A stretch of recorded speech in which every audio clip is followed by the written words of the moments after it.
Web of Debt and the Public Bank Solution, and I have a third one coming out soon called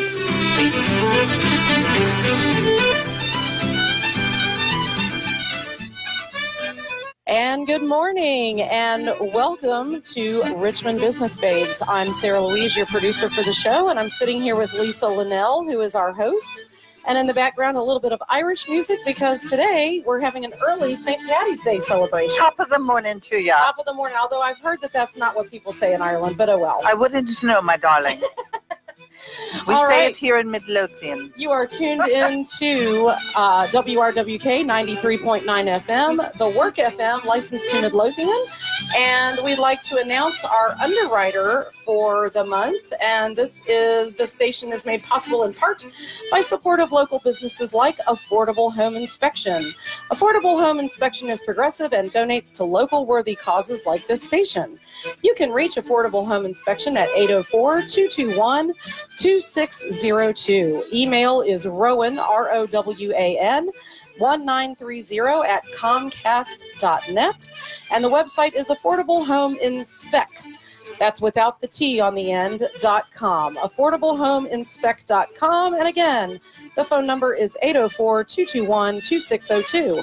If you like this announcement at the top of the show, then perhaps you would like to be an underwriter for our show, Richmond Business Babes. Any of our businesses that we've hosted before, or not, if we haven't hosted you, you can contact us here at our number 804-464-1089 and let us know if you're interested in underwriting. Sounds great. Woohoo. Well, thank you, Sarah Louise. And good morning and welcome to Richmond Business Babes here on WRWK 93.9 FM. Here on Richmond Business Babes, you'll get your weekly dose of celebrating successful women all over the RVA. You'll get to meet and learn from women who have made it in their own businesses. Awesome. Women who have made it in their corporate careers. Yep. Women who are making money doing what they love and loving what they do. And who am I? I am your host, Lisa Linnell, here to facilitate the conversation. And with me, and I thank you so much because she's feeling a wee bit under the weather, is the sassy Sarah Louise. I'll be sassy as sassy as I can. Okay, don't let us down. With a migraine. Here we go. And we are celebrating St. Patrick's Day a little bit early. Oh, absolutely. Got wearing of the green. There we go. Lots of green. I just recently found out I'm not Irish. I always thought we had Irish blood in us, and we don't. So I am really Irish for a day. We're all Irish for a day, lassie. Oh boy. And I got you this. Oh, Show them what luck of the Irish. I hope there's some luck of the Irish in there. We need all the luck we can get. So anyway, because we're celebrating St. Patrick's Day, which is actually this Sunday, March 17th, I wanted to talk a little bit about Irish Americans and some festivities as well that are coming to the RVA. So first of all, from the earliest colonial days, and this is according to the Richmond Times-Dispatch, a recent editorial, to the present time here in the U.S., about 6 million Irish have immigrated to America. Wow. Okay? That's awesome. And the influx was the most prevalent from 1820 to 1860. The half of all the immigrants were Irish. Wow. And guess what number of Americans claim to have at least some Irish ancestry? Ooh, what percentage? Yeah, what thousands or hundreds of thousands or millions? I have to give a specific number. Yeah. I don't know. I don't even know how many Americans there are. They claim Irish, or you could do a percentage. I've got both numbers. Okay, I'm prepared for you. I would say 65%. No, 10%. Really? I thought it was much higher. 32 million. I thought that was pretty high. 65% of the people I know claim to have Irish blood. Oh, okay. Well, everybody does on March 17th, right? Yeah, exactly. And Ireland is the second most frequented country for Americans on vacation next to Great Britain. Oh, wow. Yeah. See, and That's I would pretty have awesome. thought it would have been like the Bahamas or something Caribbean. Right. But With all those cruises and according things. according to this article, far more U.S. tourists visit Ireland. About in 2017, it was about 870,000. So close to Wow. 1 million U.S. Yeah. tourists have visited Ireland than any other country except for Great Britain. Wow, that's awesome. And I have to say that I was in Ireland years ago, but it was just at Shannon Airport, and we did not disembark from the plane, so I could see it, and it looked pretty, you know, what I saw of it back in the 80s. Right. But in very green, but I mean, that was all I saw, so I never even got a wee pint. Oh, so I'm sure you could have at the airport. We never even got off the plane. I guess they were just Man. refueling. I don't know what the heck they were weird, doing. Yeah. So, because we didn't I don't remember. And then Ireland, according to smartertravel.com, Ireland has been named the safest, #1 for safety country in the world to visit. Wow. I believe that. I do too. Yeah. And I just love the friendly spirit of you know, Irish people and Irish, you know, people with Irish heritage. Now, in coming up this weekend here in Richmond in the RBA, we've got a lot of interesting Irish-themed things going on. We've got Shamrock the Block, and that is going to be, I think that's in Scott's Addition. It's Lee Street and Broad. Is that Scott's Addition? No. I don't know where that is. Lee Street and Broad. I'm not sure. I'll be honest. And that's the Saturday before St. Patty's Day. So that's this Saturday, 16th. March 16th. Yeah. Well, and with it being on a weekend, like actually on the weekend this year, you know, it's always going to be a bigger party. Oh, yeah. It's going to be great. And then we've got St. Patty's Palooza, March 16th as well at the Innsbruck Pavilion. Okay. Yep. I know where that is. Yeah. And then we've got Hardywood West Creek, which I have not been to. I haven't either. And it's very close to my home. It's just right up 288 there. St. Patrick's Day at Hardywood West Creek. And that will actually be on St. Patrick's Day. So it'll be on Sunday, March 17th. And they're even going to have a petting zoo. So it's very family oriented. Oh, that's cool. Food trucks, beer, green, non-alcoholic drinks for the kids. Yes. Now, our first guest, which is Helen Emerson, who is the owner of Rosie Connolly's Pub downtown, she is also having activities at the pub, of course. I am sure. And she'll be able to tell us a lot about it. But Rosie Connolly's Pub is located near Main Street Station there on East Main. Yep. In the farmers market, you know, they redid that whole area. So they're going to have St. Patrick's Day, not Saturday, not Sunday, but both days, all weekend long. You can wear your green all weekend. Yeah, you never have to take it off. Nope. Yep. Woo. Just party on, folks. And they're going to have a parking lot party out front all weekend. Oh, that sounds And good. on the 16th, you get a front row seat for the Blarney Bash and Metro Richmond Police Emerald Society Pipes and Drums. I think I would like to hear that. I started learning bagpipes years ago. It is hard. I'm sure it is. It takes so much air. You feel like you're going to pass out. Yeah. There's this little, it's almost like a miniature oboe called a chanter, and that's where they get the different tones. Yeah. And then you have this big bag of air, and before you can even get a set of bagpipes, you have to learn the chanter and learn how to breathe. And it is just Do you still have your incredibly hard. bagpipes? I have my chanter. I don't. Why didn't you bring it in? I don't today? have pipes. I didn't think about it. Plus, I don't need to be making noise today with my head the way it is. Okay. And also at Rosie Connolly, who again our first guest, Helen Emerson, is the owner of that pub downtown. On the 17th, they're going to have Irish dancer Alexandra Emerson. So Helen, I think that's Helen Emerson's daughter. Oh, maybe. Oh, we're getting a call. Yeah. All right. Here So I believe this is Helen Emerson calling in now. She is the owner of Rosie Connolly Irish Pub, and we had her on last year, as a matter of fact, here on Richmond Business Babes. And before we bring her on, I just want to mention that we are still celebrating our 1 year birthday, and we are giving away a Lazy Daisy gift certificate for the Lazy Daisy store. And I believe there's 4 stores in the Richmond area, and I think there's one in Williamsburg.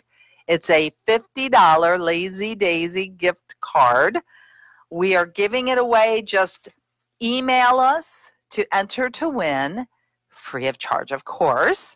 Email us at richmondbusinessbabes@gmail.com. So Richmond Business Babes, just the way it sounds, Richmond Business Babes @gmail, and enter to win. All you have to do is tell us something you like about a guest, about a show that we did, something nice. Be nice. Yeah, and be nice to Richmond. What a Business great way Babes. to win. It's a win for us because we know we have people watching, and it's a win for you because you get entered in the drawing for this wonderful gift card from Lazy Daisy. So on board with us now is Helen Emerson, and Helen had a dream come true for her.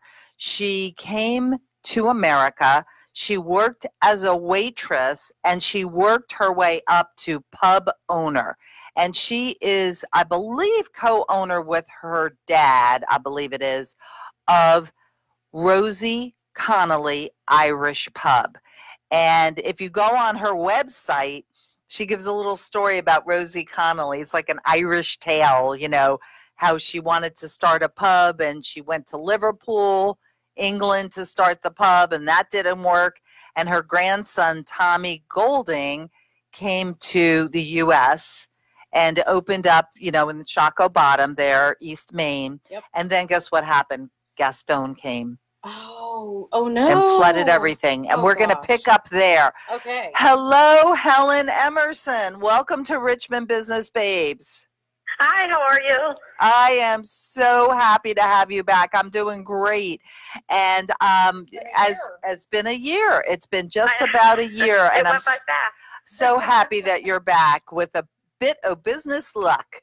And we're going to talk about your business luck. So take us on the journey of how you came here and what happened to get you to this point. When we were little, my dad worked for Ford Motor Company on the line, so he built cars.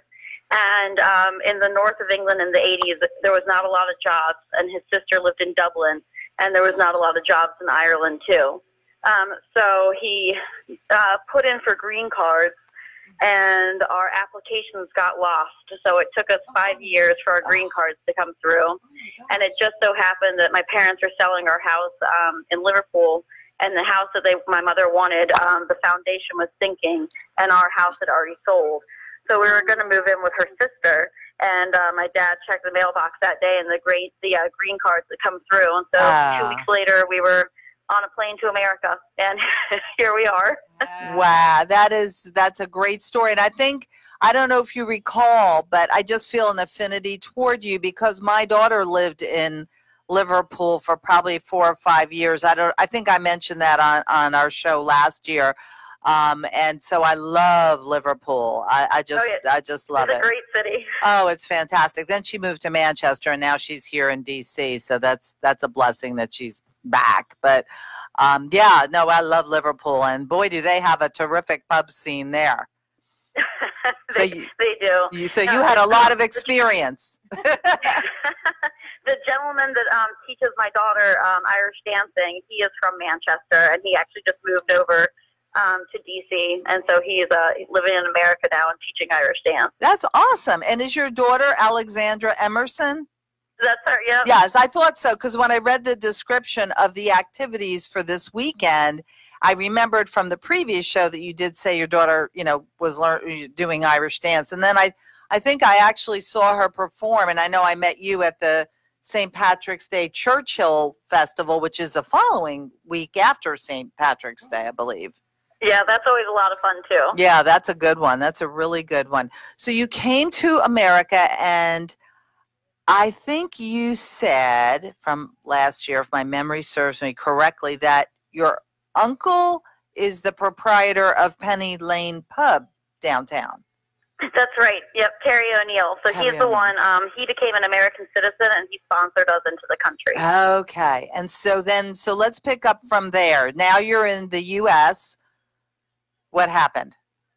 So my dad, when we first moved here, my dad started bartending at Penny Lane, and he worked there for, I guess, about 20 years, 25 years. And then he knew this gentleman, Michael Rip, who used to own Havana 59 and Burger Batch and places like that. And Michael really wanted my dad to come work with him. And so Michael's father had owned O'Brien Steins, and Michael wanted to reopen it in downtown Richmond. And so that's how Rosie Connolly's first came about. That the building that Rosie's is in was originally O'Brien Steins for about 2 years. Oh, and then Tropical Storm Gaston came and flooded out our entire neighborhood. And all the everything was flooded, and it took about 8 months to rebuild the building. And the gentleman that owned that building, Main Street Realty, Brian White, asked my dad if he just wanted to buy the business off of Michael, because Michael was going to get out of Shaka Bottom and just have one restaurant up in Tarrytown. Right. And so we did, and then we kind of rearranged things a little differently than Michael had it, and opened Rosie Connolly's. Wow. So now your dad bought it, and then you are partners with him when? Yeah, and I'm his partner. So was it right from the beginning?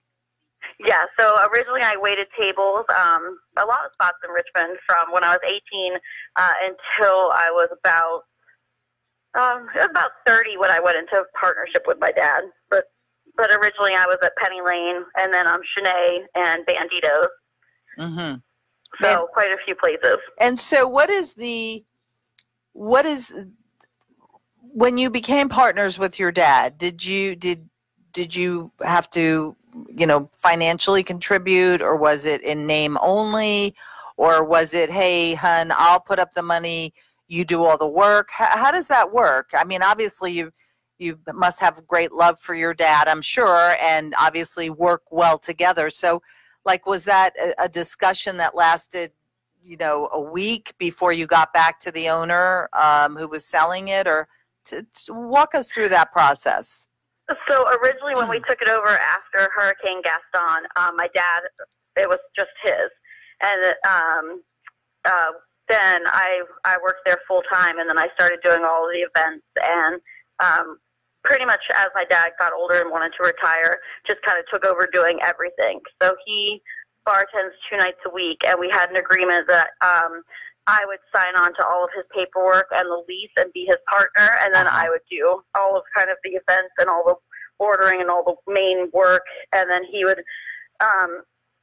he was the one who originally put all the money in, and then he signed it over to me, and he retired out and took his portion of what he originally put in to get it going back out, and then now we just split everything 50-50, and then when he finally retires, I'll just pay off, the rest of what I owe him, and I'll just go by myself. Wow.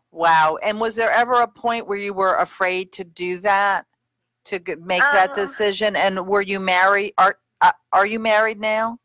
I am. My husband's actually, he's a wine rep, so he's in the business perfect. As well.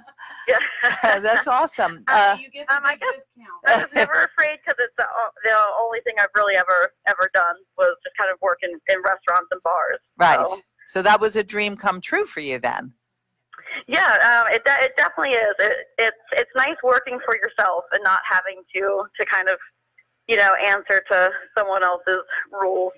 Yeah. And our wait staff and kitchen staff, everybody's like family. They've all been there forever, so everyone gets along really well, and they all enjoy working and there. That so says, we kind of just give them the leeway to do what they think is best when it's if it's their bar shift or anything. And they're all really, really nice people. Well, and that says so much. That speaks to your management style, and obviously your dad's, because I know it was very high turnover in the hospitality industry.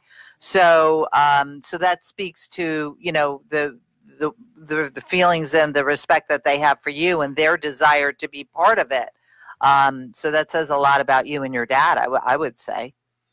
It does. We've had the same young lady. She actually moved to Tennessee, but she comes back. She worked for us for 8 years, and then she's back for to work St. Patrick's Day. Wow! And then we have another young lady that I used to work with at Penny Lane years ago, and she comes in every St. Patrick's Day, and she works as well. That's and then we're fantastic. borrowing a bartender from Penny Lane for a Sunday night, so he'll be up helping too. So it's like a family reunion almost.